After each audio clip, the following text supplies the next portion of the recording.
Kondisi lingkungan yang terjadi di berbagai daerah pada saat ini menunjukkan adanya penurunan daya dukung lingkungan hidup sebagai akibat rendahnya kesadaran masyarakat terhadap pentingnya pengelolaan lingkungan hidup. Hal ini dipicu oleh beberapa faktor, antara lain perubahan fungsi dan tekanan lingkungan, penurunan daya dukung lingkungan hidup, serta penurunan mutu lingkungan hidup.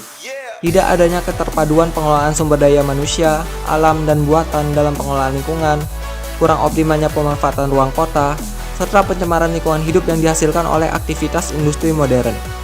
Kabupaten Bangka Tengah merupakan salah satu wilayah di Provinsi Kepulauan Bangka Belitung yang saat ini sedang mengalami perkembangan, baik dalam bidang industri, jasa, pemukiman, pendidikan, perdagangan, maupun transportasi.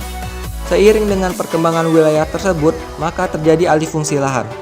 Perluasan lahan terbangun baik difungsikan sebagai pemukiman, perdagangan, maupun industri, secara otomatis akan memicu permasalahan penurunan kualitas lingkungan hidup.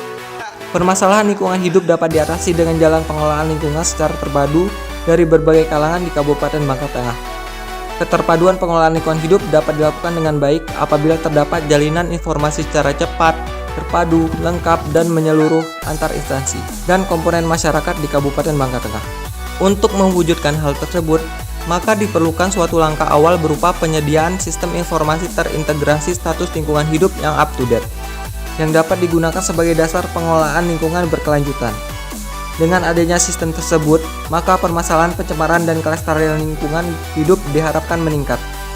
Merujuk pada Undang-Undang Nomor 32 Tahun 2009 tentang Perlindungan dan Pengelolaan Lingkungan Hidup dan Peraturan Menteri Lingkungan Hidup dan Kehutanan Republik Indonesia Nomor 27 Tahun 2021 tentang Indeks Kualitas Lingkungan Hidup, hadirlah inovasi CP3.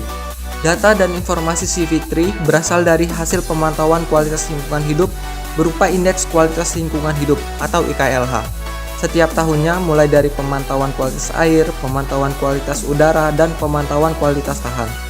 Tujuan dari adanya inovasi CP3 tersebut menyusun sistem informasi lingkungan yang terstruktur dan terpadu, meliputi informasi dan sumber-sumber permasalahan lingkungan yang dapat diakses dengan mudah dalam bentuk pengarsipan data secara digital yang diwujudkan dalam bentuk tabel, peta, grafik, gambar, dan deskripsi singkat tentang berbagai komponen lingkungan yang digabungkan dengan model basis data atau database lingkungan.